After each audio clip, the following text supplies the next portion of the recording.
ಎಲ್ರಿಗೂ ನಮಸ್ಕಾರ. ಫ್ರಾಕ್ಟಲ್ಸ್ನ ಇವತ್ತಿನ ಡೈಲಿ ಅನಾಲಿಸಿಸ್ ವಿಡಿಯೋಗೆ ಎಲ್ರಿಗೂ ಸ್ವಾಗತ. ಸೊ 2 ದಿನದಿಂದ ನಾನು ಅನಲೈಸ್ ಮಾಡೋಕ್ಕಾಗಿಲ್ಲ, ಟೈಮ್ ಇರಲಿಲ್ಲ, ಮತ್ತೆ ಟ್ರೇಡು ಕೂಡ ನಾನು ಸರಿಯಾಗಿ ಮಾಡೋಕ್ಕಾಗಿಲ್ಲ. ನಿನ್ನೆ ಏನಾದ್ರು ಇದ್ರ ಬಗ್ಗೆ ಅನಲೈಸ್ ಮಾಡಿದ್ರೆ ಈ ಫಾಲ್ ಬಗ್ಗೆ ಮಾತಾಡಿದ್ದೀನಿ, ಅನಲೈಸ್ ಕೂಡ ಮಾಡಿದ್ದೀನಿ. ಮಾರ್ಕೆಟ್ ಇಲ್ಲಿವರೆಗೆ ಬರಬೇಕು ಅಂತಲ್ಲ, ನನ್ನ ಟಾರ್ಗೆಟ್ ಏನು ಇಷ್ಟು, ನನ್ನ ಟಾರ್ಗೆಟ್ ಗಂಟ ಬರಬೇಕು ಅಂತ ನಾನು ಹೇಳಿದ್ದೀನಿ. ಸೊ ಅದ್ರ ಬಗ್ಗೆ ಒಂದು ರೀಕ್ಯಾಪ್ ಮಾಡೋಣ, ಅಂದರೆ ರಿವಿಷನ್ ಮಾಡೋಣ. ಸೊ ಇವತ್ತಿನ ನಾವು ಪ್ರಿಡಿಕ್ಟ್ ಮಾಡಿದ್ವಾ, ನಮ್ಮ ಫೇವರ್ ಆಗಿ ಹೋಯ್ತಾ, ಅದ್ರ ಬಗ್ಗೆ ಒಂದ್ಸಲ ಸಣ್ಣ ರಿವಿಷನ್ ಥರ ಮಾಡೋಣ. ಸೊ ಅದ್ರ ಜೊತೆಗೆ ಇವತ್ತು ಮಾರ್ಕೆಟ್ ಪ್ರಿಡಿಕ್ಟ್ ಮಾಡಕ್ ಸಾಧ್ಯನೇ ಇಲ್ಲ, ಆ ಥರ ಮೂಮೆಂಟ್ ಅಂತಂದ್ರೆ ನಿಮಗೆ ಒಳ್ಳೆ ರ್ಯಾಲಿ ಕೊಡ್ತು ಅಂತಲ್ಲ, ನಮ್ಗೆ ಯಾವ ಡೈರೆಕ್ಷನ್ ಕ್ಲಿಯರ್ ಕಟ್ ಆಗಿ ಯಾವ ಡೈರೆಕ್ಷನ್ಗೆ ಹೋಗ್ತಾ ಇದೆ ಇವತ್ತು ಮಾರ್ಕೆಟ್, ಕೊನೆ ಪಕ್ಷ 1:3 ಹಿಡಿಯೋಕ್ಕಾಗತ್ತಾ? ಚಾನ್ಸೇ ಕೊಡ್ಲಿಲ್ಲ ಮಾರ್ಕೆಟ್. ಸೊ ಒಂದೇ ಒಂದು ಟ್ರೇಡ್ ಇತ್ತು, ಬಟ್ ಅದನ್ನ ಟ್ರೇಡ್ ಎಕ್ಸಿಕ್ಯೂಟ್ ಮಾಡೋಕ್ಕಾಗಿರಲಿಲ್ಲ. ನಿನ್ನೆನೂ ಅಷ್ಟೇ, ನಿನ್ನೆ ಈ ರ್ಯಾಲಿನೂ ನಾನು ಟ್ರೇಡ್ ಮಾಡೋಕ್ಕಾಗಿರಲಿಲ್ಲ. ಸೊ ನಾವು ಯಾವತ್ತು, ಸೊ ಈ ದಿನ, ಈ 2 ದಿನ ಅಂದರೆ 20th ಮತ್ತೆ 23rd ಇವೆರಡನ್ನ ನಾವು ಅನಲೈಸ್ ಮಾಡಿದ್ದು, ಅದ್ರ ಬಗ್ಗೆ ಒಂದ್ಸಲ ಮಾತಾಡ್ಬಿಟ್ಟು ಆಮೇಲೆ ಮುಂದೆ ಹೋಗೋಣ. ಸೊ ನಾವು ಈ ರ್ಯಾಲಿ ಅಂದ್ರೆ ಇವೇನು 2 ಕ್ಯಾಂಡಲ್ ಇದೆ, 1 2 3 4, ಇದು ಮುಹೂರ್ತ ಟ್ರೇಡಿಂಗ್ದು. ಈ ಮುಹೂರ್ತ ಟ್ರೇಡಿಂಗ್ ಹಿಂದಿನ ದಿನ ನಾವೇನು ಹೇಳಿದ್ದು ಅಂತಂದ್ರೆ ಮಾರ್ಕೆಟ್ ಇಲ್ಲಿ ಕ್ಲೋಸ್ ಆಗಿತ್ತು, ಈ ಜಾಗದಲ್ಲಿ ಕ್ಲೋಸ್ ಆಗಿತ್ತು. ಸೊ ಇಲ್ಲಿ ಏನ್ ಮಾತಾಡ್ಕೊಂಡಿದ್ದು, ಏನ್ ಪ್ರಿಡಿಕ್ಟ್ ಮಾಡಿದ್ದು ಅಂತಂದ್ರೆ ಮ್ಯಾಗ್ನೆಟಿಕ್ ಝೋನ್ ಇಲ್ಲಿದೆ. ಮ್ಯಾಗ್ನೆಟಿಕ್ ಝೋನ್ ಇದೆ ಅಂದ್ರೆ ಮಾರ್ಕೆಟ್ ಇಲ್ಲಿಗೆ ಬರಬೇಕು. ಫಸ್ಟ್ ಇದನ್ನ ಇಲ್ಲಿಗೆ ಬಂದ್ರೆ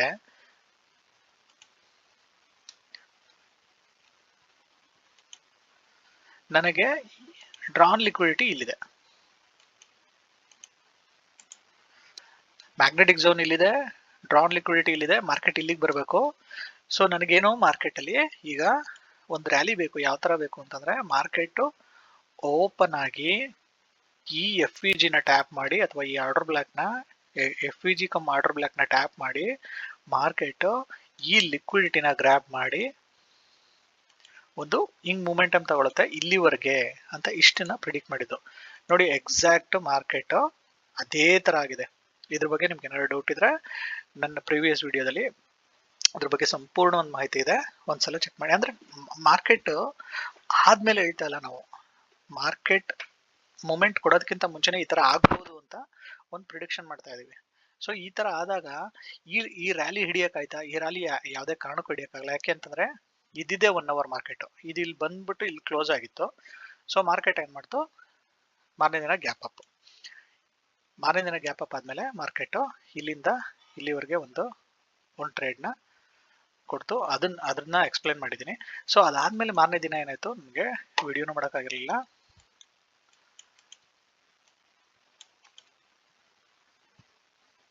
ಮಾರ್ಕೆಟ್ ಅನಲೈಸ್ ಮಾಡೋಕ್ಕೆ ಸಾಧ್ಯ ಆಗಿರಲಿಲ್ಲ. ಮಾರ್ಕೆಟ್ ಎಲ್ಲಿಗೆ ಬರಬೇಕು ನನಗೀಗ, ಈ ದಿನ ಕ್ಲೋಸ್ ಆದಾಗ ನನಗೆ ಮಾರ್ಕೆಟ್ ಬಂದು ಈ ಜಾಗಕ್ಕೆ,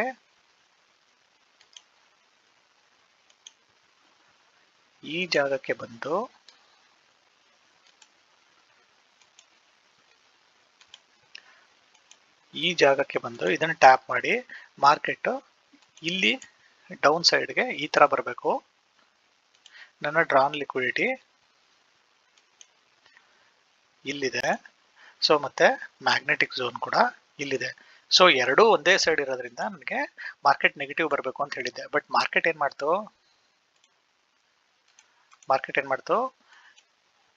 ಇಲ್ಲಿಯ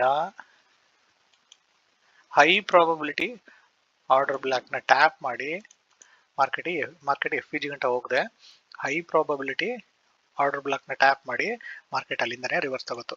ಸೊ ನನ್ ರೂಲ್ಸ್ ಏನಂತಂದ್ರೆ, ಮಾರ್ಕೆಟ್ ನನ್ನ ಝೋನ್ಗೆ ಬರಲಿಲ್ಲ ಅಂತಂದ್ರೆ ನಾನು ಮುನ್ನುಗ್ಗಿ ಹೋಗಿ ಟ್ರೇಡ್ ಮಾಡಕ್ಕೆ ಇಷ್ಟಪಡಲ್ಲ. ಸೊ ನನ್ನ ಉದ್ದೇಶ ಏನು, ನಾನು ಯಾವ ಜಾಗಕ್ಕೋಸ್ಕರ ವೇಟ್ ಮಾಡ್ತಿದ್ದೀನಿ, ಅಲ್ಲಿಂದ ರ್ಯಾಲಿ ಬಂದ್ರೆ ಅಥವಾ ಮಾರ್ಕೆಟ್ ಅಲ್ಲಿ ಟ್ಯಾಪ್ ಆದ್ರೆ ಖಂಡಿತ ಟ್ರೇಡ್ ನ ಎಕ್ಸಿಕ್ಯೂಟ್ ಮಾಡಕ್ಕೆ ಅಲರ್ಟ್ ಆಗಿರ್ತೀನಿ. ಅಂದ್ರೆ ಮಾರ್ಕೆಟ್ ಏನ್ ಮಾಡ್ಬೇಕು ಅಂತಂದ್ರೆ, ನಾನು ಏನ್ ಝೋನ್ ನ ಕ್ರಿಯೇಟ್ ಮಾಡ್ಕೊಡ್ತೀನಿ ಆ ಝೋನ್ಗೆ ಬಂದ್ರೆ ಮಾತ್ರ ನಾನು ಟ್ರೇಡ್ ನ ಪ್ಲಾನ್ ಮಾಡ್ತೀನಿ, ಇಲ್ಲ ಅಂತಂದ್ರೆ ಯಾವುದೇ ಕಾರಣಕ್ಕೂ ನಾನು ಟ್ರೇಡ್ ನ ಪ್ಲಾನ್ ಮಾಡಲ್ಲ. ಸೊ ಮಾರ್ಕೆಟ್ ಏನ್ ಮಾಡ್ತು, ಮಾರನೇ ದಿನ ಬಂದು ಒಂದು ಹೈ ಪ್ರಾಬಬಿಲಿಟಿ ಆರ್ಡರ್ ಬ್ಲಾಕ್ ನ ಟ್ಯಾಪ್ ಮಾಡಿ ಮಾರ್ಕೆಟ್ ಅಲ್ಲಿಂದ ಒಂದು ರಿಜೆಕ್ಷನ್ ತಗೋತು. ರಿಜೆಕ್ಷನ್ ತಗೊಂಡ್ಮೇಲೆ ನಂದು ಡ್ರಾನ್ ಲಿಕ್ವಿಡಿಟಿ ಯಾವುದು, ಯಾವುದು 57,957. ಸೊ ಒಂದು ಮ್ಯಾಗ್ನೆಟಿಕ್ ಝೋನ್ ಯಾವುದು ನನಗೆ 57,915 ಇವೆರಡು ಒಟ್ಟಿಗೆ ಇದ್ದಿದ್ರಿಂದ ಮಾರ್ಕೆಟ್ ಒಂದು ಒಳ್ಳೆ ಫಾಲ್ ತಗೋತು, ಹಂಗೆ ಒಂದು ಮೂಮೆಂಟ್ ಕೂಡ ಆಯ್ತು. ಸೊ ಈ ರ್ಯಾಲಿನ ಮಿಸ್ ಮಾಡ್ಕೊಳ್ಳೋಕೆ ನನಗೆ ಇದೊಂದೇ ರೀಸನ್ ನನ್ನ ಝೋನ್ಗೆ ಬರ್ದೇ ಇರೋದು. ಬಟ್ ಇನ್ನೊಂದು ರ್ಯಾಲಿ ಸಿಕ್ತು, ಬಟ್ ಆ ಟೈಮಲ್ಲಿ ನಾನು ಮಾರ್ಕೆಟಲ್ಲಿ ಇಲ್ಲದೆ ಇರೋ ಕಾರಣ ಮಾರ್ಕೆಟ್ ಏನು ಮಾಡ್ತು, ಇಲ್ಲೊಂದು ಅಗ್ರೆಸಿವ್ ಮೂವ್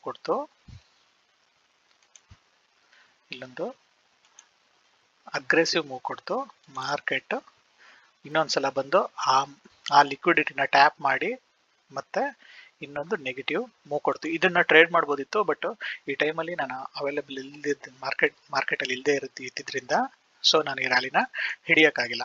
ಸೊ ಬಟ್ ಇದೆಲ್ಲ ಆದಮೇಲೆ ಈಗ ಮಾರ್ಕೆಟ್ ಎಲ್ಲಿದೆ ನೋಡಿ. ನಾನೇನು ಯೋಚನೆ ಮಾಡಿದ್ದೆ, ನಿನ್ನೆ ನನಗೆ ಡ್ರಾನ್ ಲಿಕ್ವಿಡಿಟಿ ಇಲ್ಲಿದೆ, ಮಾರ್ಕೆಟ್ ನನಗೆ ಒಂದು ರಿವರ್ಸ್ ಬರಬೇಕು,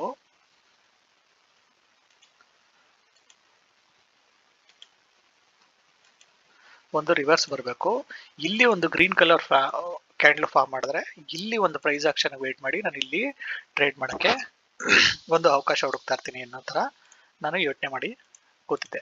ಬಟ್ ಇಲ್ಲೇನಾಯ್ತು, ಮಾರ್ಕೆಟ್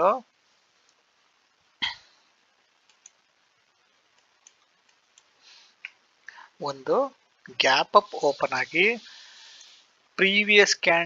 ಪ್ರೀವಿಯಸ್ ಡೇಯ ಕೊನೆ ಕ್ಯಾಂಡಲ್ನ ಸಪೋರ್ಟ್ ಆಗಿ ತಗೊಂಡು ಮಾರ್ಕೆಟ್ ಮೇಲ್ಗಡೆ ಕ್ಲೋಸ್ ಆಯಿತು. ಬಟ್ ನಾನೇನು ಯೋಚನೆ ಮಾಡಿದ್ದೆ ಅಂತಂದ್ರೆ, ಮಾರ್ಕೆಟ್ ಸಂಪೂರ್ಣವಾಗಿ ನೆಗೆಟಿವ್ ಇರೋದ್ರಿಂದ ಸೊ ನನಗೆ ಈ ಹೈ ಪ್ರಾಬಬಿಲಿಟಿ ಆರ್ಡರ್ ಬ್ಲಾಕ್ ಹತ್ರ ರಿಜೆಕ್ಷನ್ ಆಗುತ್ತೆ. ಸೊ ಮಾರ್ಕೆಟ್ ಇಲ್ಲಿಂದ ನನಗೆ ಒಂದು ನೆಗೆಟಿವ್ ಮೂವ್ ಕೊಡ್ಬೋದು, ಎಲ್ಲಿವರೆಗೆ,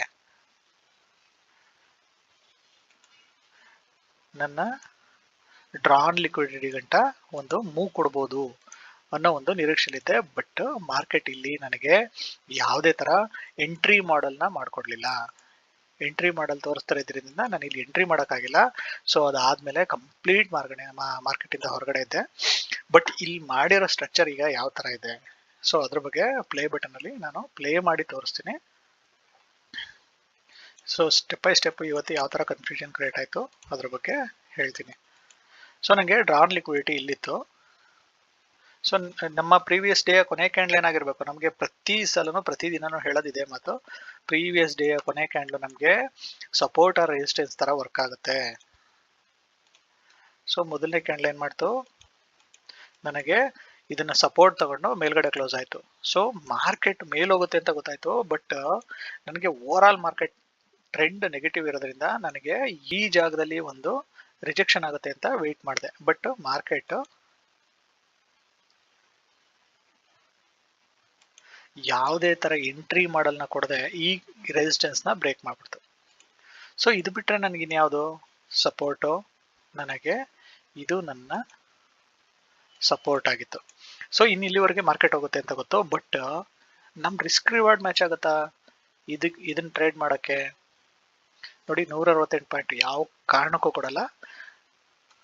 ಸೊ ನನಗೆ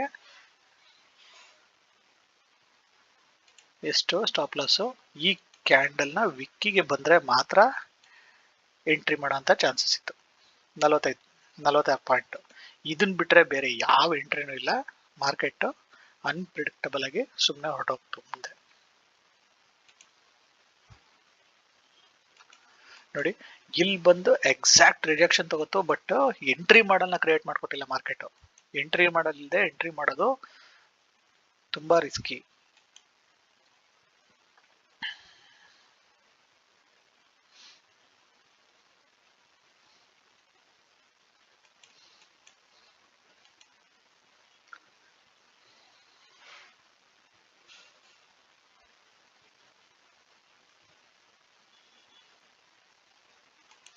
ನೋಡಿ ಇಲ್ಲಿ ನನಗೊಂದು ಎಂಟ್ರಿ ಮಾಡಲ್ ಬಂತು, ಕಮ್ಮಿ ಟೈಮ್ ಫ್ರೇಮ್ ಅಲ್ಲಿ ಸಿಗುತ್ತೆ, ಎಂಟ್ರಿ ಮಾಡಲ್ ಸಿಕ್ತು. ಬಟ್ ಮಾರ್ಕೆಟ್ ಯಾವುದನ್ನು ಸಪೋರ್ಟ್ ಮಾಡಲಿಲ್ಲ, ಡೇ ಎಂಡ್ ಬಂದ್ಬಿಡ್ತು.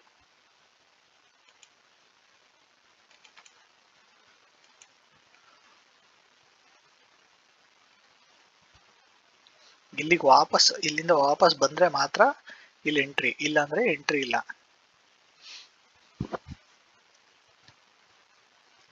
ನೋಡಿ, ಇದನ್ನು ಬ್ರೇಕ್ ಮಾಡಿ ಮಾರ್ಕೆಟ್ ಈ ತರ ಕ್ಲೋಸ್ ಆಯ್ತು. ಸೊ ಇದೇ ಉದ್ದೇಶಕ್ಕೋಸ್ಕರ ಹೇಳಿದ್ದು ಮಾರ್ಕೆಟ್ ಇವತ್ತು ಅನ್ಪ್ರಿಡಿಕ್ಟಬಲ್ ಅಂತ. ನಾನು ಗ್ಯಾಪ್ ಡೌನ್ ಯೋಚನೆ ಮಾಡ್ತಿದ್ದೆ. ಮಾರ್ಕೆಟ್ ಇದರ ಕೆಳಗಡೆ ಕ್ಲೋಸ್ ಆದ್ರೆ ನನಗೆ ನಾಳೆಯ ಮಾರ್ಕೆಟ್ ಇಲ್ಲಿವರೆಗೆ ಬರುತ್ತೆ, ಇದನ್ನು ಬ್ರೇಕ್ ಮಾಡ್ಕೊಂಡು ಕೆಳಗಡೆ ಬರುತ್ತೆ ಅನ್ನೋ ಒಂದು ನಿರೀಕ್ಷೆಯಲ್ಲಿದ್ದೆ. ಬಟ್ ಇದೊಂದು ಕ್ಯಾಂಡ್ಲು ನನ್ಗೆಲ್ಲಾ ನಿರೀಕ್ಷೆನೂ ಸುಳ್ಳು ಮಾಡ್ಬಿಟ್ಟಿದೆ. ಸೊ ಈಗ ಮಾರ್ಕೆಟ್ ಎಷ್ಟು ಇವತ್ತು ಟ್ರ್ಯಾಪ್ ಮಾಡ್ತು, ಎಷ್ಟು ನಮ್ಮನ್ನ ಕನ್ಫ್ಯೂಸ್ ಮಾಡಿ ಮಾರ್ಕೆಟ್ ಮೂವ್ಮೆಂಟ್ ಆಯ್ತು, ಅದನ್ನ ಎಕ್ಸ್ಪ್ಲೈನ್ ಮಾಡಿದ್ದೀನಿ. ಸೊ ನಾಳೆ ಏನಾಗ್ಬೋದು ಅನ್ನೋದನ್ನ ಒಂದ್ಸಲ ನೋಡೋಣ.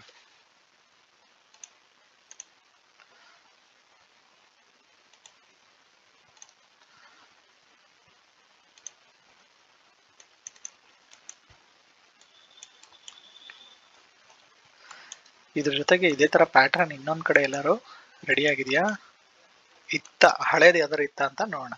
ಸೊ ನೋಡಿ, ನನಗೆ ಓವರ್ ಆಲ್ ಟ್ರೆಂಡ್ ನೆಗೆಟಿವ್ ಅಂತ ಏನಕ್ಕೆ ಹೇಳ್ತಾ ಇದ್ದೀನಿ ಅಂತಂದ್ರೆ, ನನಗೆ ವೀಕ್ಲಿ ಟೈಮ್ ಫ್ರೇಮ್ ಬಂದ್ರೆ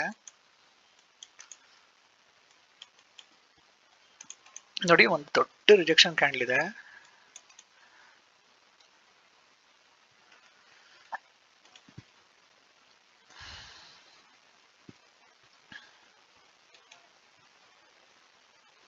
ನನಗೆ ಅಟ್ಲೀಸ್ಟ್ ಮಾರ್ಕೆಟ್ ಇಲ್ಲಿವರೆಗಾರು ಬರಲೇಬೇಕು. ನನ್ನ ಡ್ರಾನ್ ಲಿಕ್ವಿಡಿಟಿ ಎಲ್ಲಿದೆ? ಇಲ್ಲಿದೆ. ವೀಕ್ಲಿಯ ಡ್ರಾನ್ ಲಿಕ್ವಿಡಿಟಿ ಇಲ್ಲಿದೆ. ಈಗ ಮಾರ್ಕೆಟ್ ಎಲ್ಲಿದೆ? ಒಂದು ಒಳ್ಳೆ ಸಪೋರ್ಟ್ ಝೋನ್ ಅಲ್ಲಿ ಮಾರ್ಕೆಟ್ ಬಂದು ನಿಂತಿದೆ. ಈಗ ನೋಡಿ, ಈ ವಿಕ್ಕಿಗೆ ನಾನು ಫಿಬ್ ಹಾಕಿದ್ರೆ ನೋಡಿ, ಈ ವಿಕ್ಕಿಗೆ ನಾನು ಫಿಬ್ ಹಾಕಿದ್ರೆ ಎಕ್ಸಾಕ್ಟ್ 50%ಗೆ ಇಲ್ಲಿ ಮಾರ್ಕೆಟ್ ರಿಜೆಕ್ಟ್ ಆಗ್ತದೆ. ಬಟ್ ನಾನು ಆಗ್ಲೇ ಹೇಳ್ದಂಗೆ ಅಂದ್ರೆ ಇವತ್ತಿನ ಕೊನೆ ಕ್ಯಾಂಡಲ್ ನನ್ನ ನಿರೀಕ್ಷೆನ ಅಂದ್ರೆ ಇದನ್ನ ಪ್ರಿಡಿಕ್ಟ್ ಮಾಡ್ದಂಗೆ ಮಾಡ್ಬಿಟ್ಟಿದೆ. ಅಕಸ್ಮಾತ್ ಕೊನೆಯ ಒಂದು ಕ್ಯಾಂಡಲ್ ಬರ್ಲಿಲ್ಲ ಅಂತಂದ್ರೆ ನಾನು ಗ್ಯಾಪ್ ಡೌನ್ ಆಗುತ್ತೆ ಅಂತಾನೆ ಯೋಚನೆ ಮಾಡ್ತಿದ್ದೆ. ಬಟ್ ಈಗ ಒಂದು ಕನ್ಫ್ಯೂಷನ್ ನ ಮಾರ್ಕೆಟ್ ಕ್ರಿಯೇಟ್ ಮಾಡಿದೆ. ಈಗ ಡೈಲಿ ಟೈಮ್ ಫ್ರೇಮ್ ಹೋಗೋಣ. ನೋಡಿ, ಎಕ್ಸಾಕ್ಟ್ ಬಂದಿಲ್ಲಿದೆಯಾ? ಇದೇನಾಗಿ ಕೆಲಸ ಮಾಡುತ್ತೆ?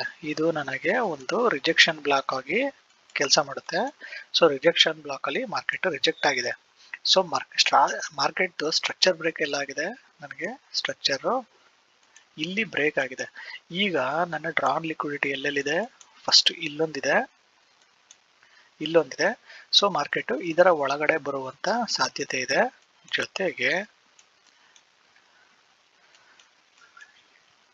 ಜೊತೆಗೆ ನನ್ನ ಮ್ಯಾಗ್ನೆಟಿಕ್ ಝೋನ್ ಡೌನ್ ಸೈಡ್ ಅಲ್ಲಿ ಇನ್ನೂ ಬ್ಯಾಲೆನ್ಸ್ ಉಳ್ಕೊಂಡಿದೆ. ಅದನ್ನೆಲ್ಲ ರಿಕವರಿ ಮಾಡ್ಕೊಂಡೆ ಮಾರ್ಕೆಟ್ ಬರ್ಬೇಕೀಗ. ಸೊ ಈಗ ನನಗೆ ನಾಳೆ ವ್ಯೂ ಏನು ಅಂತಂದ್ರೆ, ನನಗೆ ಮಾರ್ಕೆಟ್ ಓವರ್ ಆಲ್ ನೆಗೆಟಿವ್ ಇದೆ. ನನಗೆ ಇಲ್ಲಿಗೆ ಬರಬೇಕು ಅನ್ನೋ ನಂಬಿಕೆ ಇದೆ. ಈ ಪ್ರೈಸ್ ಯಾವುದು? ನನಗೆ 57,476 ಈ ಪ್ರೈಸಿಗೆ ಬರಬೇಕು ಅಂತ ಮಾರ್ಕೆಟ್ ಅನ್ಕೊಂಡಿದ್ದೀನಿ. ಬಟ್ ಮಾರ್ಕೆಟ್ ಏನಾದ್ರು ಗ್ಯಾಪ್ ಡೌನ್ ಆಯ್ತು ಅಂತಂದ್ರೆ ನಾನು ಇದನ್ನ ಲಿಕ್ವಿಡಿಟಿನ ತಗೊಂಡು ಪ್ರೈಸ್ ಆಕ್ಷನ್ ಏನಾದ್ರು ಬಂತು ಅಂತಂದ್ರೆ ನಾನು ಮತ್ತೆ ಒಂದು ಬುಲ್ಲಿಶ್ ಟ್ರೇಡ್ ನ ಪ್ರೀವಿಯಸ್ ಡೇ ಕೊನೆ ಕ್ಯಾಂಡಲ್ ಗಂಟ ಟ್ರೇಡ್ ಮಾಡಕ್ಕೆ ಟ್ರೈ ಮಾಡ್ತೀನಿ. ಮೊದಲನೇದು, ಅಕಸ್ಮಾತ್ ಏನಾದ್ರು ಮಾರ್ಕೆಟ್